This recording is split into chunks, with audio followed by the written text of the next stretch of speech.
Question में आपका balance sheet में स्टॉक दिया हुआ है 24,000 का और कनव ने 40% का स्टॉक ले लिया, 20% less than the book value. तो ये मान लीजिए आपका रियलाइजेशन अकाउंट है। तो इसमें आप कैसे डालेंगे? 40% ऑफ स्टॉक, तो 24,000 का आप 40% निकाल लीजिए। 0 से 0, 1 0 से 1 0, 24 4 चौक 16, 9600 उसने ले लिया। 20% less than the book value, ये तो इसकी बुक वैल्यू आ गई, इस पे 20% लेस लिया है तो इसका 20% आप निकालेंगे तो ये आपका आ जाएगा 0 2 6 12 2 18 1 1920। तो 96 9600 में से 1920 हटा दीजिए। 0 10 में से 2 गए 8, 15 में से 9 गए 6, 8 में से 1 गए 7।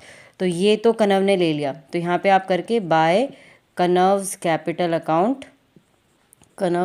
अकाउंट 7,680 डाल देंगे और remaining stock was sold at a gain of 10%। Remaining stock कितना बचा? 24,000 में से 9,600 9,600 का तो किसने ले लिया? कनव ने ले लिया। तो बाकी आपके पास क्या बचा है? 10 में से 6 गए 4, 13 में से 9 गए 4 और 1, ये आपका बाकी का बच गया है। ठीक है, देखिए हाँ, ये आपका बाकी का बच गया है और उसको उसने 10% प्रॉफिट पे बेचा है। तो पहले इसका आप 10% निकाल लीजिए। 00 से 00 1440 प्रॉफिट पे बेचा, दोनों को प्लस कर लीजिए। 0 4 8 5 1, तो टोटल इतने में बेचा है।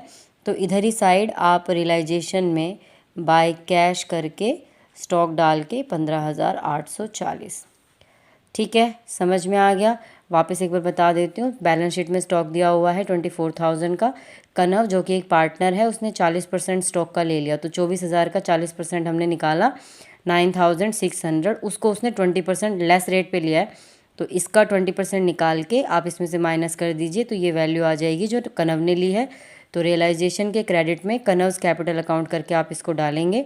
इसके अलावा बाकी रिमेनिंग स्टॉक कितने बचे? 24,000 के स्टॉक थे, 9,600 के कनव ने ले लिए, बाकी बचे हमारे 14,400। वो इसने बेचा है 10% गेन पे। तो इसका 10% हमने निकाला 1440, दोनों को प्लस कर देंगे तो ये इसकी सोल्ड वैल्यू आ गई। ये आ जाएगा बाय कैश अकाउंट में। ओके।